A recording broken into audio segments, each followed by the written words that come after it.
right, today I want to answer a question off of a YouTube video that I made several months back. That is a great question. I want to get into it, but before we do that, I just got to address this right off the bat.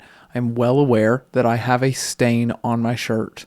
My wife told me about it before I shot this video. She said, you got to go change your shirt before you shoot the video. And I told her, I'm sorry. There's nothing I can do about it, actually, because I have a very strict 1 shirt per day policy.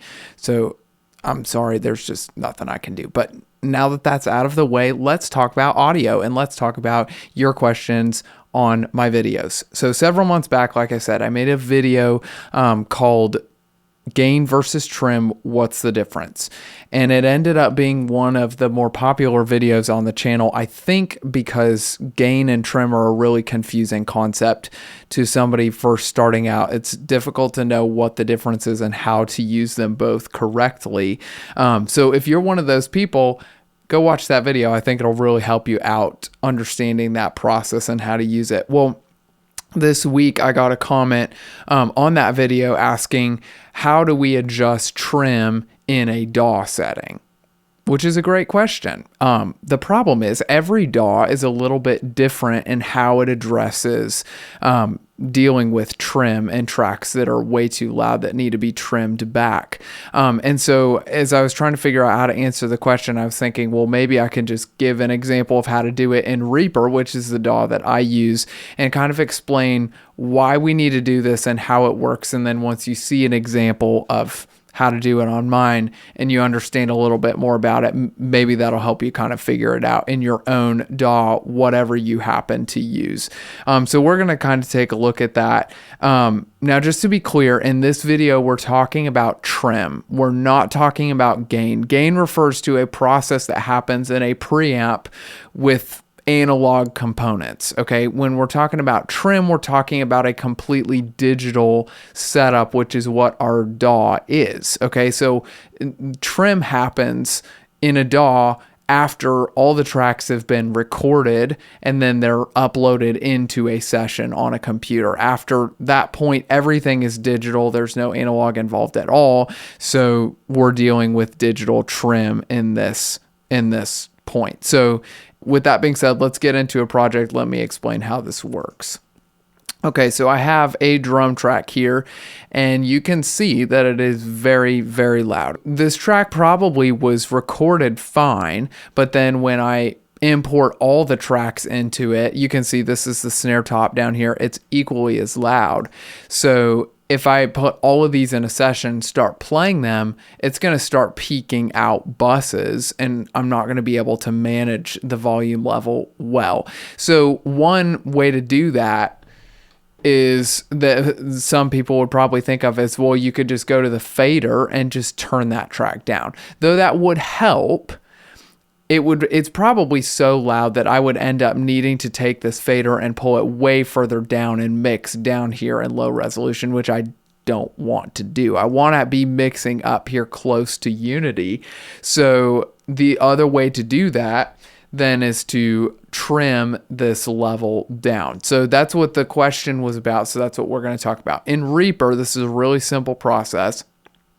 We go over to this trim tab here, click on that, and we go down to volume pre-effects. This is Reaper's way of saying trim. Okay, so if I click on this, it's going to open this envelope down here, and if I move this bar up and down, that's going to trim this level. And I know this because when I move it, you can actually start to see the waveforms change as well. And that's telling me that I'm not just adjusting the volume post effects on the fader, I'm actually adjusting it right at the beginning before it even reaches any of the effects. So that's a really key distinction there. So if I take this, I can adjust it and get my signal level exactly where I want it. Most DAWs, as far as I know, have a function very similar to this. I know in Pro Tools, there's a little button with a fader and you can drag it up and down. It works almost exactly like this. So that's kind of how that works in this situation. But again, you're going to have to kind of figure out how it's going to work in your specific DAW, but it'll probably be something very similar to this. So let me just say, if tracks are recorded well to start with, you're very rarely going to have to do anything with it. But sometimes people like to record the tracks really hot. And even though it doesn't clip, once they're imported into the session and they're all playing together, sometimes it's just too much signal to deal with. And so that's when we use the trim function to kind of dial that back and get that level under control.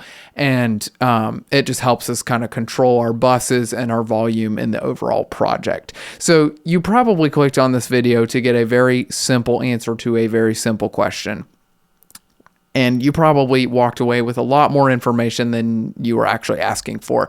But that's my style, so welcome to the channel. But anyway, hopefully that was kind of helpful to see what that looked like in my DAW. Maybe you learned something a little bit about trim that helps this concept make some more sense to you. If you have any questions about this, again, feel free to comment in the questions section below, or you can actually go to my website and contact me directly from there, themixingprocess.com. I'd love to hear from you. Again, this video was inspired out of a question from somebody on a different video that I did. If you're trying to learn the basics of mixing, you're trying to just figure all this stuff out from the start, I'd encourage you to go to my website, themixingprocess.com. There you're going to find my guide, The 7-Step Mix. This is a free download for you, and it'll walk you through the 7 steps that I take in every single mix. It'll give you a systematic process to get you the good, consistent results that you're looking for. It'll teach you how to do gain structuring, work with EQ, compression, effects, all of those different things. It'll help get you started on the right foot in that direction. So if that sounds like it'd be helpful for you, it's completely free. Go check it out on my website, themixingprocess.com. Thanks for watching. Again, leave your questions below. I'll answer as many of them as I can. We will see you on the next one.